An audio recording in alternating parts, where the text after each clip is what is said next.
Today I'm going to discuss one really important concept. It comes from Byron Katie in her book Loving What Is. She talks about this concept. This is three businesses. Okay, you put all the businesses in the world, all the world's businesses. If we put together, there are three kinds of businesses. Okay, my business, other people's business, and God's business. Okay, so why even bother? How many kinds of businesses are there, 3 or 30? Well, what happens is anytime in your life, if you feel that you are angry or anxious, worried, you'll realize you're always in this side. That's why it is very important that anytime you feel yourself angry, anxious, worried, resentful, you're always in somebody else's business. So let's focus on what it really means, right? This is focus, God's business, right? Very important, because God has, there is a lot of people who are religious or not religious. For this concept, it doesn't matter, what God's business is, which is no one has control over, right? That's God's business. So no one can control, right? No one's control, that's God's business. What another way of saying is, it's life. It's life's business. What is fact, what is life, that's. So it's cold outside, and if I say, oh, I don't like cold, take the cold away, and I'm really pissed and throwing tantrum, well, I'll be miserable. Why? Because I'm in God's business, right? I'm in life's business. It's a fact. The cold outside is a fact. What I can do is wear jackets and take care of myself. That's my business, right? To take care of myself. But if you fight life, if you fight the fact, then you lose only 100% of the time. And that's why, so that's God's business. So let's see. Everything in future, right? Or everything that happened in the past, whose business is that? Well, that's God's business. And why is that business God's business? Because I can't do anything about it, right? No one can do anything about it. So if I'm worried about future, oh, will there be a global warming, or will there be another market crash, and will the COVID come back? Well, whose business is that? That's God's business, because I can't do anything about it, right? A part of it, for example, global warming, I could have my part is I can compost, I can recycle, I can take, be a minimalist. That's my business. But ultimately, there are a billion other people, and they can choose how they are going to live. And as a part of, as a resident of this planet, we are going to have we are going to face the consequences. But the most important is whether it will happen. Everything in the future, it's not my business. Let's focus on other people's business. So let's say my wife loves me or not. Whose business is that? So my wife, who's doing the loving? My wife.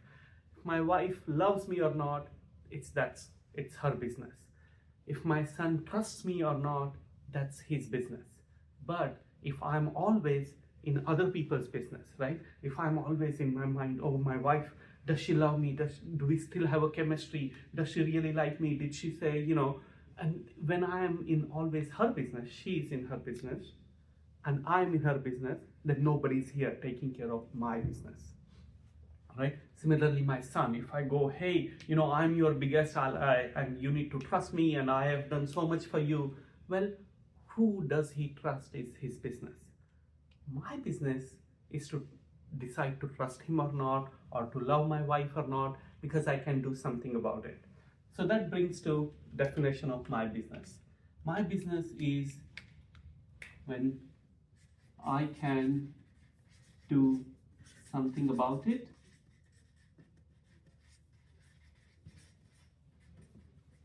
now, right? Now is big and bold, very important. If I can do about it, then it becomes my business. So let's say I have to cook dinner tonight, right? Is it my business? Let's say yes, it's my business because I have to cook it. But then what happens is I start thinking, oh, I have to go. Should I go to Kroger or TomTom? Maybe things are getting expensive, and maybe I'll go to Walmart. And the problem is, that's not my business because I cannot do anything about it now. Now I'm here, working with you, sharing my knowledge with you. That's my business. Nothing else is my business. So it's very important to realize my business is something that I can do now. Let's say sobriety for lifetime. If you're struggling with addiction, or if you're struggling with mental illnesses, if you have bipolar or anything, whose business is that? Well, you'll say, well, my disease is my business. My disorder is my business. Is it really? Can you do something about it now? Right? So my business is self-care. That's my business. Taking medication on time, that's my business. Talking to doctor, that's my business. Actual disease, not my business. That between others, doctors, and God's business. I can only take care of it now. But here I am sitting, oh my God, why did I get this disease? And I don't deserve this disease. And now I'm this, and now I'm that. And then I become somebody else's business. And then I'm anxious and angry because that's not my business. You have to be very careful about my business. Even take example of sleep, right? If you are sleeping at night, is sleep your business? You'll say, yeah, but can you do something about it now? So for example, even at night, your business is to keep your phone away, close, make sure the room is dark, close your eyes, watch your breath and pray, or, whatever you do, meditate, but that's all, relax. That's your business. Actual sleep is not your business. But see, that's God's business because you can't do anything about it. No one can do. But then you're like, oh my God, 1 hour has passed. I couldn't sleep. Oh, now 2 hours. Now I only have 3 hours. How will I do tomorrow? You get up so exhausted in the morning, not just because of lack of sleep, because you were in somebody else's business. You were in God's business, worried about, oh, I couldn't sleep. And that anxiety made you even more exhausted, Sobriety for lifetime. Whose business is that? Well, for lifetime, that's God's business because that's future. I have seen a lot of clients, they relapse because the pain of sobriety forever, the stress is so much that they're like, oh, I can't do it. My business is sobriety today. Taking care of myself today, that's my business because I can do something about it, right? I can go to AA meetings, or I can, take care of some self-care, work, do some research, something I can do that becomes my business. Every small thing, you go to interview and then you're like, do they like me? And will they hire me? That's somebody else's business. That's interviewer's business. My business is prepare for myself, give a good interview, and then get on with the next interview. That's my business. Anytime. So this is a big statement, anytime when you are in your life, at least that's true for me. Anytime I find myself angry, anxious, resentful, angry, scared, first thing I ask, whose business am I in right now? And that just, it takes my pain away so much because I realize I'm in somebody else's business. In somebody else's business, it's like being a backseat driver. Somebody else is driving, like my son, my mom, my wife, they are driving their car. I'm backseat telling them, oh, respect me, love me, take care of me, see how great I am. Well, but I don't have steering wheel, I don't have brake and accelerator, so I'm always stressed.